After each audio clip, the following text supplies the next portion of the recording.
تو وہ داماد رسول بھی ہیں، اللہ کے رسول صلی اللہ علیہ وآلہ وسلم کے داماد بھی ہیں، حضرت علی رضی اللہ تعالیٰ۔ اب محمد رسول صلی اللہ علیہ وسلم فرما رہے ہیں کہ مجھے معلم بنا کر بھیجا گیا، اور داماد کیا فرما رہے ہیں کہ مجھے وہ شخص بھیج سکتا ہے جس نے مجھے ایک لفظ بھی علم کا سکھایا۔ لفظ ہے، باب نہیں ہے، پورا باب نہیں ہے، ایک لفظ بھی جس نے مجھے سکھایا اور وہ میرا استاد ہو گیا، وہ مجھے اتنا بڑا استاد کا مقام ہے۔ دنیاوی طور پہ ایک وہ اورنگزیب عالمگیر کا زمانہ بادشاہ گزرے، تو جب وہ نیک بادشاہ تھا، اس کا بیٹا مدرسے میں پڑھتا تھا، اس وقت اسکول نہیں تھے، مدرسے تھے۔ تو ایک دفعہ وہ ایسے گزرا، اس کی سواری گزری مدرسے کے پاس سے، اس نے اپنے بیٹے کو دیکھا کہ وہ لوٹے کے ساتھ اپنے استاد کے پاؤں دھلا رہا ہے، پانی ڈال رہا تھا۔ انہوں نے کہا سواری روکو، روکی گئی، پکڑ کے لاؤ میرے بیٹے کو، پکڑ کے لاؤ، تو جوتے پہ جوتا، ادھر سے بھی ادھر سے بھی، خوب تھپڑ مارے۔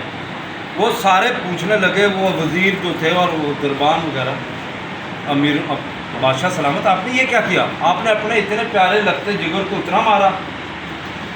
سب ڈر گئے کہ بادشاہ سلامت کو غصہ آیا ہوگا کہ اس کا بیٹا جو ہے وہ استاد کے پاؤں دھلا رہا ہے لوٹے کے ساتھ، پانی کے ساتھ۔ اس نے کہا نہیں نہیں، ایسی بات نہیں ہے، میں چاہتا تھا وہ جو اس کا استاد اپنے ہاتھ سے پاؤں کی تلیاں صاف کر رہا تھا نا، وہ مجھے غصہ آیا۔ میرے بیٹے کا کام تھا ایک ہاتھ سے پانی ڈالتا اور دوسرے ہاتھ سے اس کے پاؤں کے نیچے سے گرد و غبار جو بھی مٹی تھی اپنے ہاتھوں سے صاف کرتا، مسلتا، مسل کے اس کے پاؤں دھوتا، پھر یہ میرا بیٹا تھا۔ تو استاد کی بیٹا جس نے استاد کی عزت کی، با ادب با مراد، بے ادب بے مراد، جس نے استاد کی دل میں بھی برائی کی، بغض رکھا، وہ ایم اے کر جائے، ڈبل ایم اے کر جائے، پھر ایم فل کر لے، پی ایچ ڈی کر لے، وہ گدھے کا گدھا ہی رہے گا، اس کی منزل نہیں ہے، وہ گدھے کا گدھا، وہ اس کی منزل وہ نامراد ہے۔ جب کہہ دیا گیا با ادب با مراد اور بے ادب بے مراد، جس نے استاد کی عزت کر لی اس نے زمانے کو پا لیا، وہ تھوڑا بھی پڑھے گا تو کامیاب ہے۔ کیوں؟ اس کے پیچھے استاد کی دعائیں ہیں، اور استاد کی دعا جو ہوتی ہے یہ ایسے ہی رد نہیں جاتی جیسے ماں باپ کی دعا رد نہیں جاتی۔ استاد کے مقام کو اتنا بڑا مقام ملا استاد کی تربیت کو کہ اللہ رب العزت بچے کو آسمان سے ماں باپ کے ذریعے زمین پر اتارتا ہے، اور استاد کی تعلیم اسی رولتے کھلتے بچے کو تعلیم کے ذریعے آسمانوں تک سے چاند ستاروں پہ وہ ہواؤں میں اڑتا پھر رہا ہے، سمندروں پہ راج کر رہا ہے، پہاڑوں پہ راج کر رہا ہے، ہواؤں پہ راج کر رہا ہے۔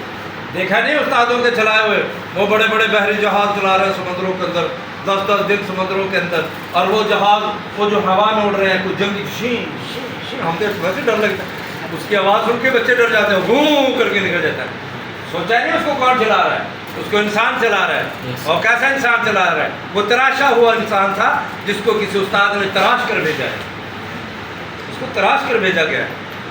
وہ سمندروں کے نیچے اب 2 دن چل رہی ہیں، وہ استادوں کے تراشے ہوئے ہیں۔ وہ استاد ابھی بھی بیٹا مجھے صبح سے پتہ نہیں کتنی کالیں آ رہے ہیں، ملک وقار صاحب آپ کو سلام کہہ رہے تھے سر، بڑے بڑے پروفیسر ہو گئے، پتہ نہیں کیا سے کیا بن گیا، کوئی دل کا ڈاکٹر ہے، آرمی میں بریگیڈیئر ہے، یہیں سے گئے ہیں، اسی اسکول سے پڑھ کے گئے ہیں۔ اب وہ جو فون کرتے ہیں بیٹا ہم ان کی تنخواہیں تو نہیں لیتے نا، وہ تو اپنے ماں باپ کو دیتے ہیں، اپنے بیوی بچوں کو دیتے ہیں، لیکن جب وہ ہمیں کال کرتے ہیں تو قسم رب کعبہ کی ہمارے کلیجے اتنے بڑے ہو گئے۔ جب کبھی ملتے ہیں تو وہ جو کہتے ہیں نا سر جی السلام علیکم، ہم اتنے میں خوش ہو جاتے ہیں، واہ واہ واہ واہ، بڑے بڑے خوش ہو جاتے ہیں، ہمارے سینے چوڑے ہو جاتے ہیں۔ جانتے ہو کیوں؟ ادب سے، محبت سے۔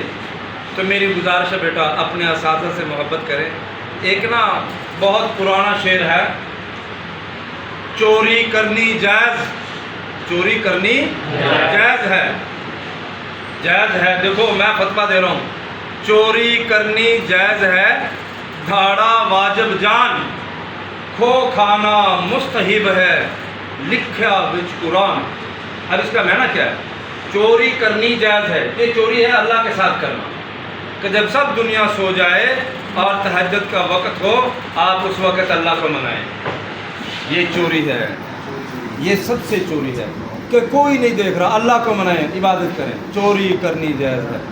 دھاڑا واجب جان، آپ روزے بھی رکھتے ہیں بیٹا، حج پہ بھی جاتے ہیں، زکوٰۃ بھی دیتے ہیں، اس کے علاوہ جب آپ نفلی روزے رکھتے ہیں یا اپنی جان کو مشقت میں ڈالتے ہو، اللہ کے راستے میں جہاد کرتے ہو، اللہ کے راستے میں اپنا مال خرچ کرتے ہو، اللہ کے راستے میں اپنی جان کی مال کی قربانی دیتے ہو، یہ دھاڑا ہے، دھاڑا واجب جان۔